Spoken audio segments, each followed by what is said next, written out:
Hey guys, sorry for the angle again. If some of y'all have been following some of my other videos, you kind of know I'm working with one or two setups. So as of right now, this is kind of a jerry rig setup.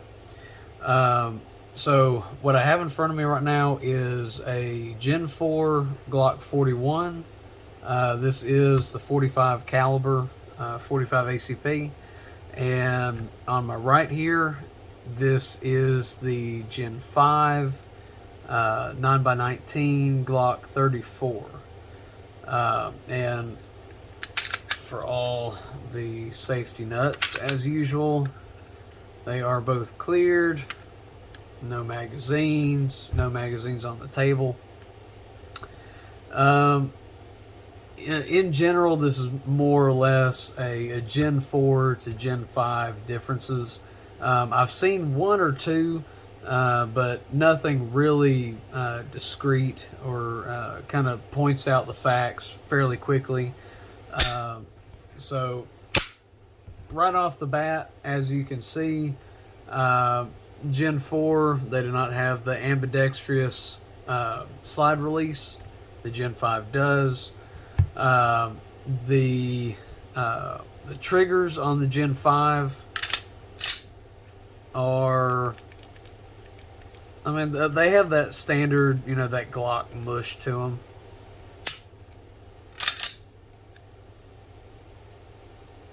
But one thing I will give them is a really quick reset and a fairly smooth reset. And one thing I will attribute to that is and also on the slides, you barely have to bring them off. And once you line the metal up right here, let me see if it's focused. Yeah, it's kind of focusing here. You just lift straight off. So there's not really, I mean, you can still feed it in like usual if you want. But all you have to do is push forward and align that metal, and then it just pops off. So one thing I will attribute the fairly smooth and quick reset is their new design. So let me break the 41 down. And on this 41, I do have an aftermarket Zev trigger, and just for those curious,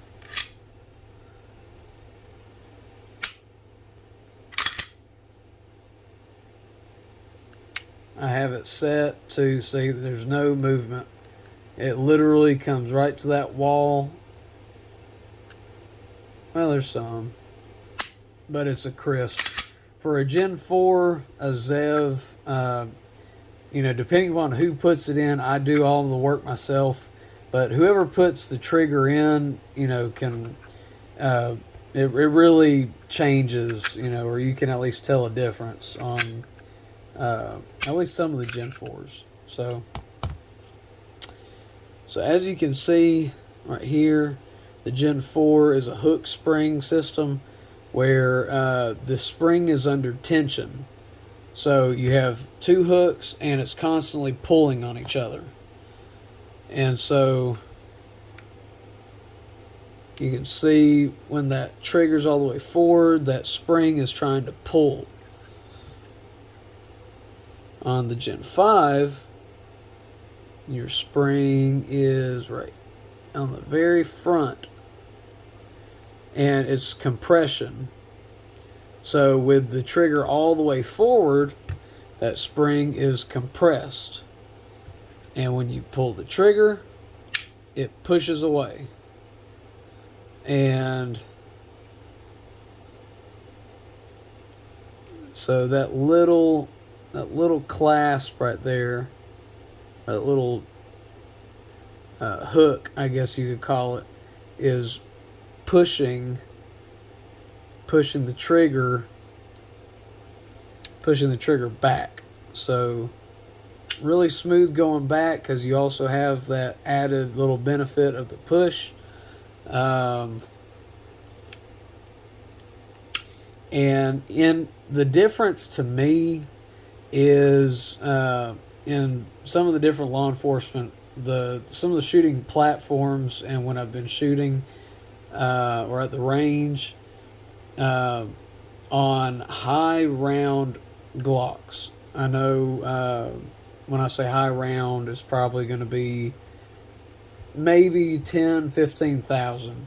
You start seeing a little bit more breakages because that spring is constantly under tension, constantly being pulled, and I don't know. In general, I'm able to see why these break. The Gen 5, I'm eager to see how they hold up. Because with compression, the spring over time will lose, its capabilities of, how much tension it can push up over time. So I'm eager to see, how those hold up. And, I guess if Glock ends up having to come out with, change your trigger spring every, 5,000-10,000 rounds or so. I don't know, but that is one change that I do like to see. And I mean, the trigger here, you basically take the pin out of the Gen 5, trigger comes out, and on the rear you kind of rotate it and slide it out. On the 5, you take both pins out. You got to do a little bit of funky work here with the slide release. And then you pull the trigger portion out.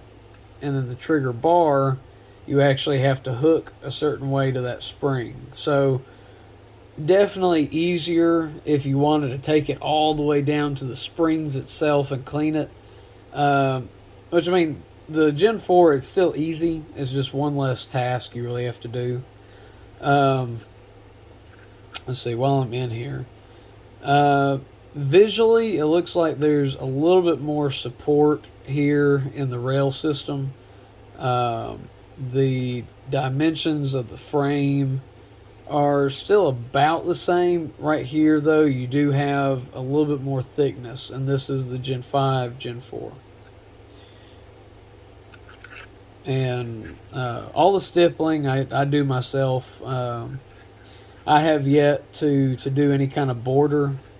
What I usually do is I'll get a pencil, and I have a magnifying glass with the same kind of halo light, and I do most of my stippling work and some of my finer work using that.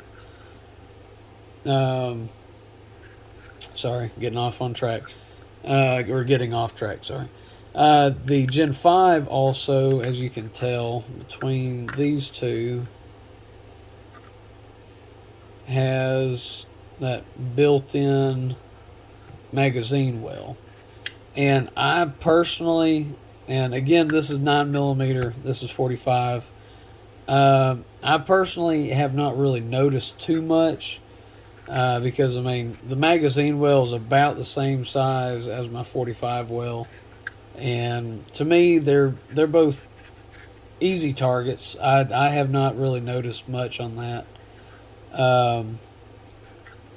Both of them are ambidextrous magazine releases. The 45, this was my last duty gun. Reason why I have it on the right side is because I kept having issues with the holster that I had. It kept wanting to hit the button and my magazine would come loose. So it came out, and I mean, for the most part, I got so used to just rotating it and hitting it and dropping the mag, throwing it back in, and going back at it. But yeah, so in general, those are the two main things. The barrels, let's see if I can do it two-handed here.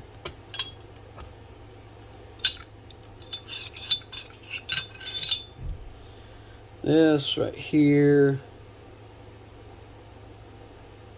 you can kind of see how the 9 is laid out.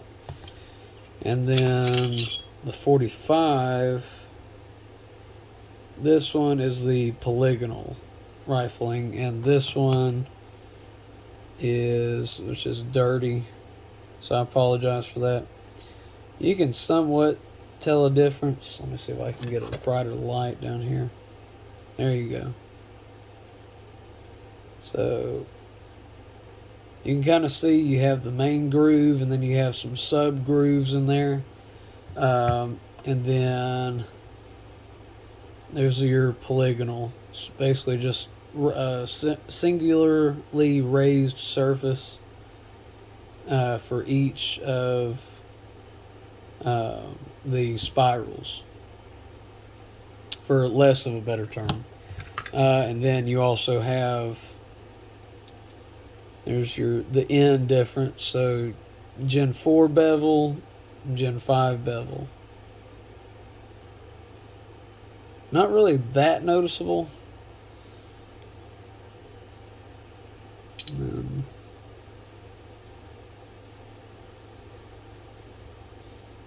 There's your port.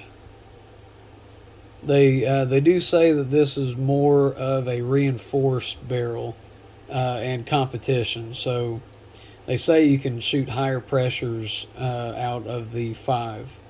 You can still shoot them out of the 4. You just the shell, or I'm sorry, the casing of the bullet sits deeper in the 5 compared to the 4, and I don't have any casings and or ammunition to put in to show you. Just going off of what I'm told on that. So those are the main differences. And it's a little bit longer, it looks like. 45 Gen 4, 9mm Gen 5, so it's a tad longer.